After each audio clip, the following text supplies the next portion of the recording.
Good morning, friends. I would like to invite you all on my YouTube channel named Khadush Master. Yesterday we have read about the present perfect tense. Present perfect tense में क्या हुआ था? Verb की first form में ing और verb की ing form का प्रयोग हमने उसमें किया था। उसमें सहायक क्रिया कौन सी थी? इज, एम, आर का प्रयोग हमने किया था। आज जो हम टेंस पढ़ने वाले हैं उसका नाम है प्रेजेंट परफेक्ट टेंस। प्रेजेंट का मतलब होता है वर्तमान, परफेक्ट मीन्स होता है पूर्ण। जो कार्य वर्तमान में पूर्ण हुए हैं उन्हें प्रेजेंट परफेक्ट टेंस में रखा गया है। देखिए इसकी पहचान है, हिंदी में पहचान है चुका है, चुकी है, चुके हैं, चुका हूं इत्यादि इन शब्दों का प्रयोग किया जाता है। लेकिन वर्तमान मॉडर्न लैंग्वेज में आजकल इसकी अलग ही पहचान है। जैसे दिया है, दिया है, लिखा हूं, आ की मात्रा, लाया है या हूं, इन शब्दों का प्रयोग किया जाता है। जैसे वह अभी आया है, मेरे पिताजी अभी बाजार गए हैं, मतलब वो जा चुके हैं, इसलिए उसमें प्रेजेंट परफेक्ट टेंस का प्रयोग किया जाता है। तो यह आजकल मॉडर्न लैंग्वेज में इस प्रकार के वाक्यों का प्रयोग किया जाता है। देखिए हम इस टेंस में सबसे पहले पढ़ने वाले हैं अफर्मेटिव सेंटेंसेस। सबसे पहला है अपना affirmative sentences. Affirmative sentence, affirmative sentence को हिंदी में बोलते हैं सकारात्मक वाक्य। देखिए इसका सेंटेंस स्ट्रक्चर है, सबसे पहले आएगा सब्जेक्ट, उसके बाद में आएगा हैज और हैव, और इन एवरी परफेक्ट टेंस, जितने भी टेंसेस हैं परफेक्ट में, उनमें हमेशा वर्ब की थर्ड फॉर्म का प्रयोग किया जाता है। उसके बाद आएगा ऑब्जेक्ट। वर्ब की थर्ड फॉर्म हमेशा परफेक्ट टेंस में प्रयोग की जाती है। देखिए हैज का प्रयोग, जो हेल्पिंग वर्ब है हमारी हैज और हैव, तो सिंगुलर सब्जेक्ट के साथ, सिंगुलर सब्जेक्ट कौन कौन से हैं आपको दो बार बता चुका हूं मैं। सिंगुलर सब्जेक्ट हैं ही, सी, इट या कोई एक प्रोनाउन। कौन कौन सा है? अच्छा, इसमें यूज करेंगे हैज हेल्पिंग वर्ब का, और प्लूरल सब्जेक्ट के साथ, प्लूरल सब्जेक्ट के साथ हमेशा हैव का प्रयोग किया जाता है।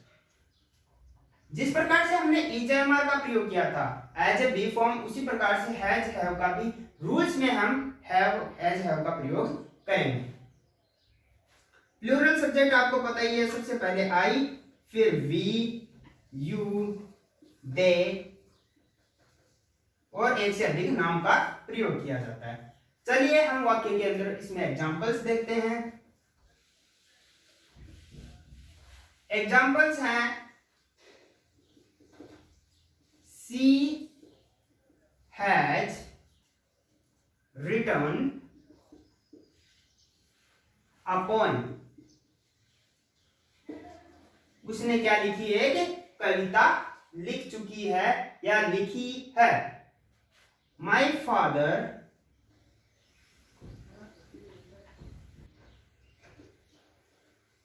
has gone to जयपुर, मेरे पिताजी कहां जा चुके हैं? जयपुर जा चुके हैं। They have played फुटबॉल, उन्होंने क्या खेला? फुटबॉल खेला या खेल चुके हैं।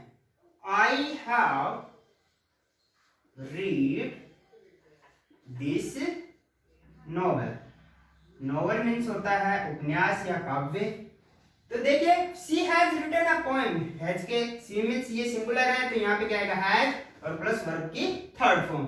माय फादर सिंगुलर है, तो हैज प्लस वर्ब की थर्ड फॉर्म का प्रयोग किया जाता है। ये प्लूरल है, तो यहाँ पे हैव, आई को भी हमेशा प्लूरल ही माना गया है, इसलिए यहाँ पे हैव का प्रयोग किया जाता है। क्लियर? चलते हैं अब नेगेटिव सेंटेंसेस में। हाँ, दूसरा है नेगेटिव सेंटेंस।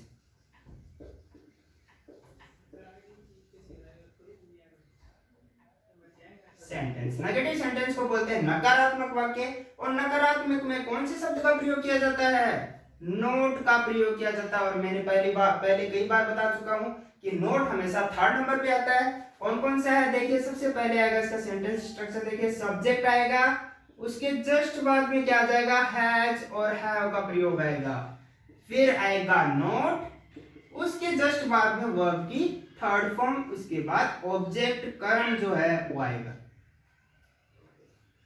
फर्स्ट, सेकंड और थर्ड नंबर पे क्या है, नोट शब्द का प्रयोग किया है। जैसे एग्जांपल में चलते हैं,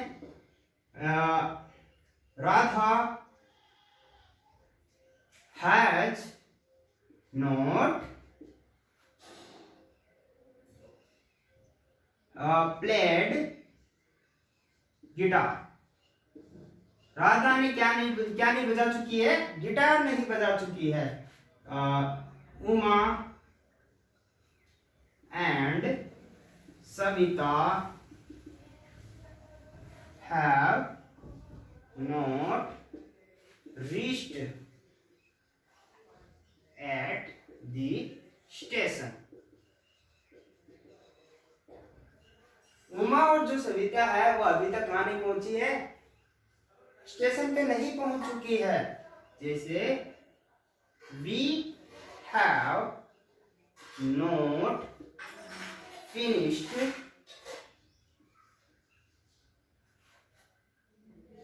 टारगेट। तो ये रहा नकारात्मक वाक्य। आई होप सबको समझ में आया होगा। चलते हैं इंटेरोगेटिव सेंटेंस की तरफ। इंटेरोगेटिव सेंटेंस में क्या होता है, दो प्रकार के वाक्य होते हैं। तीसरा है इंटेरोगेटिव सेंटेंस।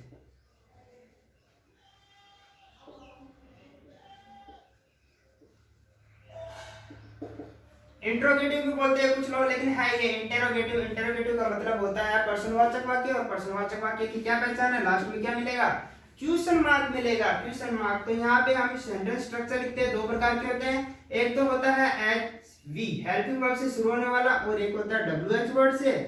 तो सबसे पहले पढ़ेंगे हम हेल्पिंग वर्ब से शुरू होने वाले। हेल्पिंग वर्ब से शुरू होने वाले कौन से हैं, सबसे पहले आएगा हैज, हाउ, उसके बाद में आ जाएगा सब्जेक्ट, वर्ब की कौन सी फॉर्म आएगी, थर्ड फॉर्म, फिर आएगा ऑब्जेक्ट, और लास्ट में मैंने बताया भी क्वेश्चन मार्क। इसी प्रकार से सबसे पहले आ जाएगा WH वर्ड।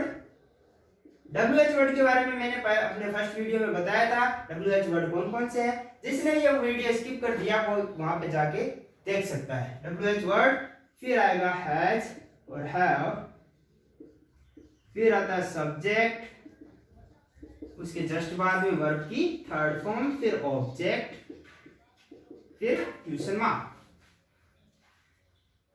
जैसे एग्जांपल देखते हैं, have you read this novel.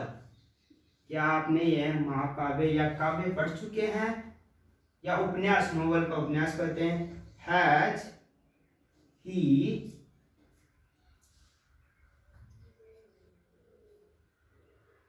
Written a perfect line. तो ये रहा हेल्पिंग वर्ब्स का प्रयोग एज ए इंटरोगेटिव सेंटेंस। उसके बाद में WH वर्ड,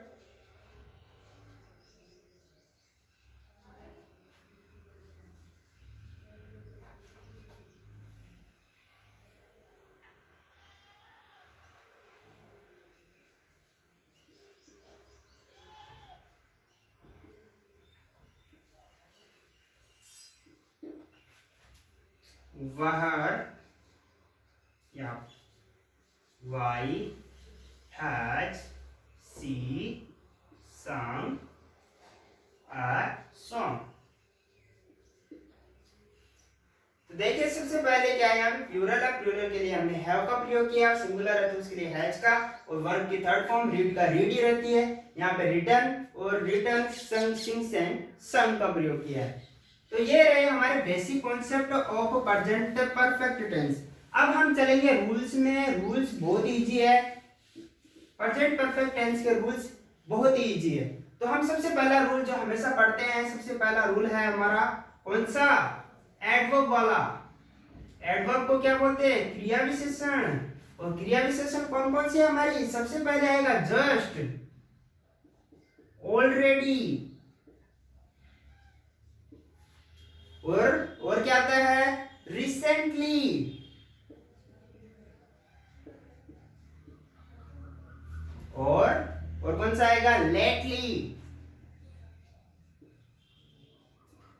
इसमें आता है एक नेवर का प्रयोग। नेवर का प्रयोग प्रेजेंट इंडेफिनिट में भी किया जाता है, लेकिन किस प्रकार से करते हैं मैं आपको अभी बताऊंगा। उसके बाद में आता है आपका सो फार, और लास्ट में अपना yet. Yet as a negative sentence में यूज किया जाता है। एक्सेप्ट। तो ये रहे हमारे एडवर्ब्स। अब देखिए दोस्तों, एग्जांपल्स में चलते हैं।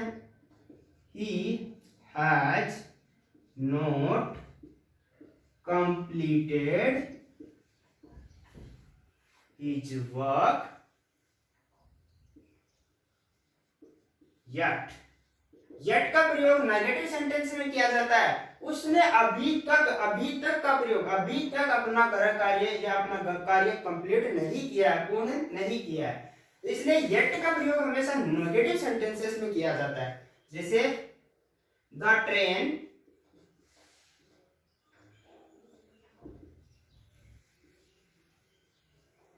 Arrived just. अभी अभी क्या आई है? ट्रेन पहुंची है, मतलब पहुंच चुकी है, कार्य पूर्ण हो चुका है। माई फ्रेंड ऑलरेडी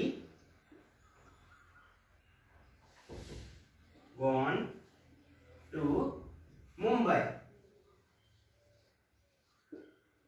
मेरे जो दोस्त हैं वो कहां जा चुके हैं? ऑलरेडी पहले से ही मुंबई जा चुके हैं। इस टेंस का प्रयोग किया जाता है।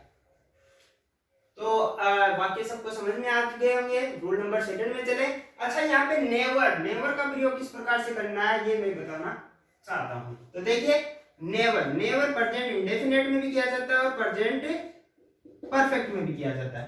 तो देखिए, हैबिट दिखाने के लिए, हैबिट के लिए तो हम प्रेजेंट इंडेफिनिट में यूज करते हैं नेवर का, प्रेजेंट इंडेफिनिट। और एक्शन, नेवर का प्रयोग एज एक्शन, अगर किसी वाक्य में एक्शन दिखानी हो, कोई एक्शन या कोई कार्य को दर्शाना हो, तो प्रेजेंट परफेक्ट टेंस का प्रयोग करते हैं। हैबिट जैसे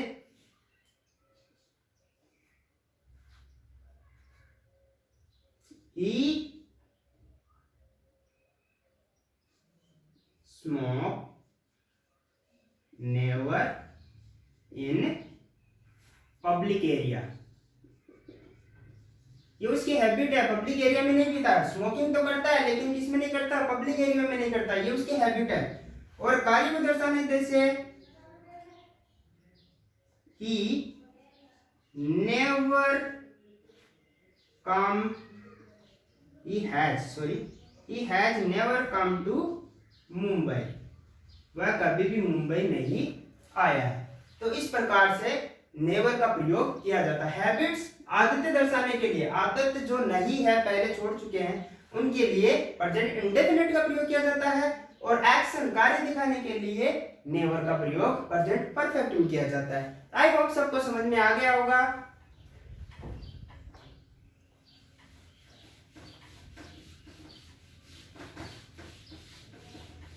अपना हैज हैव का प्रयोग एज ए बी फॉर्म। तो देखिए, हमने कल पढ़ा था इज एम आर का प्रयोग एज ए बी फॉर्म। आज हम पढ़ेंगे हैज हैव का प्रयोग as a be form. Be form का मतलब होने के अर्थ में। कल तो हम किसी प्रोफेशन के लिए हम इज एम आर का, जैसे मैं डॉक्टर हूँ, अध्यापक हूँ के अर्थ के लिए उसका प्रयोग किया जाता था। और यहाँ पे कैसे करते हैं, जैसे एग्जांपल देख के आपको सब कुछ समझ में आ जाएगा। जैसे आई हैव, यहाँ पे देखिए I have a car.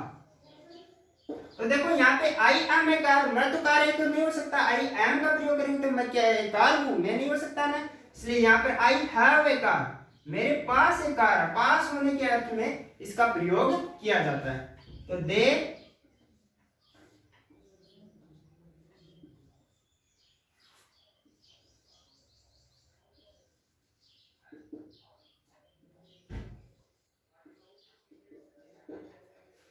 Have good friendship, he